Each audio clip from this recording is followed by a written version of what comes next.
आणि यानंतर आपण थेट जाऊयात, संजय राऊत सध्या बोलतायत. ईडीच्या किंवा अन्य काही भीती आणि आमिषाला बळी पडून जर आमदार काही पळाले असतील, विशेषतः जे स्वतःला बछडे वाघ वगैरे समजून घ्यायचे, तर ते म्हणजे पक्ष नाही.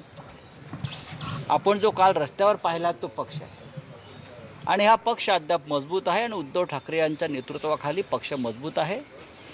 4 आमदार, अजून कोणी 2 खासदार, 2 नगरसेवक गेले म्हणजे पक्ष गेला असं नाही होत. आणि हे का गेले आहेत सोडून, याची कारणं लवकरच समोर येतील. तरीही त्या सगळ्यांची चर्चा सुरू. अजूनही त्यातले काही लोक आमच्या संपर्कात येत आहेत, आम्हाला कसं जबरदस्तीनं नेलं आहे तिकडे. आता आज 2 आमदारांची आमच्या पत्रकार परिषद आहे, नितीन देशमुख आणि कैलास पाटील. ते तुम्हाला सगळी कथा सांगतील. अशा प्रकारे किमान 17 ते 18 आमदार हे भारतीय जनता पक्षाच्या कब्जामध्ये आहेत. मी भारतीय जनता पक्ष हा शब्द वापरतो कारण त्यांच्या कारस्थानाशिवाय भाजपा शासित राज्यात अशा प्रकारे आमदारांना डांबून ठेवणं शक्य नाही. 11:30 वाजता बैठक घेणार आहेत का मुख्यमंत्री साहेब? 11:30 वाजता आज बैठक घेणार आहेत का कोणाची नाही? मुख्यमंत्री साहेब? मुख्यमंत्री आज कोणतीही बैठक घेणार नाही. वर्षावर आमदार जातील, काही तांत्रिक गोष्टी पूर्ण करायच्या आहेत. त्यानंतर आमचे 2 आमदार जे आहेत, कैलास पाटील आणि नितीन देशमुख, हे पत्रकार परिषद घेतील. त्याच्याबरोबर आमचे इतर प्रमुख लोक असतील. त्यांचं एकदा तुम्ही किती वाजता ते असेल? एक साधारण 12 नंतर आहे, वेळ आपल्याला कळवली जाईल. शिवालयात असेल किंवा वर्षावर असेल. मुख्यमंत्र्यांच्या आवाहनानंतरही आमदारांचं जाणं सुरू कोण म्हटलं आपल्याला? मुख्यमंत्र्यांनी आमदारांना आवाहन केलेलं नाही आहे. या आमदारांनी परत निवडून येऊन दाखवावं, एवढंच मी सांगू शकतो. संजय राउत जी, प्लीज हिंदी में बताइए कि अभी क्या स्थिति है. एकनाथ शिंदे का कैंप क्लेम कर रहा है कि उनके पास मुझे मालूम 41 नहीं, मैं एमएलए किसी हैं. कैंप पर बात नहीं करूंगा. मैं मेरे पार्टी के ऊपर बात सर, आप करूंगा. कह रहे हैं कि आज भी हमारी पार्टी मजबूत है, पार्टी जमीन पर है, हजारों लाखों कार्यकर्ता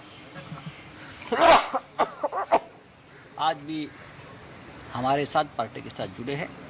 कुछ एमएलए हमसे छोड़कर, हमको छोड़कर जाना यानी पार्टी टूट गया, ऐसा नहीं होता. पार्टी अलग है और विधायकों की बात अलग है. पार्लियामेंट्री पार्टी की बात अलग होती है. किस हालात में, किस दबाव में, किस प्रेशर में ये लोग हमें छोड़कर चले गए हैं, उसका खुलासा जल्द ही हो जाएगा. उद्धव जी ने कल ज़रूर आह्वान किया है कि आप आइए और बात करिए. मैं उसको बंडखोर नहीं मानता हूँ, जैसा आप कहते हो. ये बेईमानी है.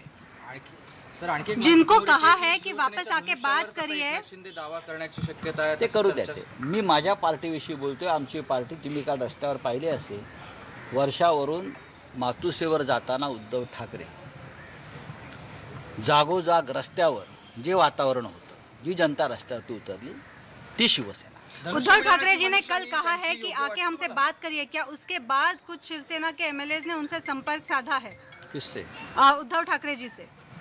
उन्होंने जब कल कहा कि हमसे आके हमारे बात करिए. संपर्क में लगभग 20 विधायक है, मैं आपको बताता हूँ. और जब मुंबई में आ जाएंगे तो पूरा खुलासा हो जाएगा. आपने मेरे चेहरे पर देखा है, कोई तनाव है, कोई शिकंज है, कुछ नहीं है. इस प्रकार की जो संकट है, प्रसंग है, तूफान है, उनसे सामना करने का पूरा अनुभव हमको है. हम बाला साहब ठाकरे जी के साथ सालों साल से काम किया है, उद्धव जी के साथ काम किया है. सिर्फ हम बाला साहब के भक्त बोलने से नहीं होता है. जो भक्त बाला साहब का किसी प्रेशर में पार्टी छोड़ता है, ईडी के दबाव में पार्टी छोड़ता है, वो बाला साहब का भक्त नहीं हो सकता. हम है, हमारे ऊपर भी पूरे दबाव है.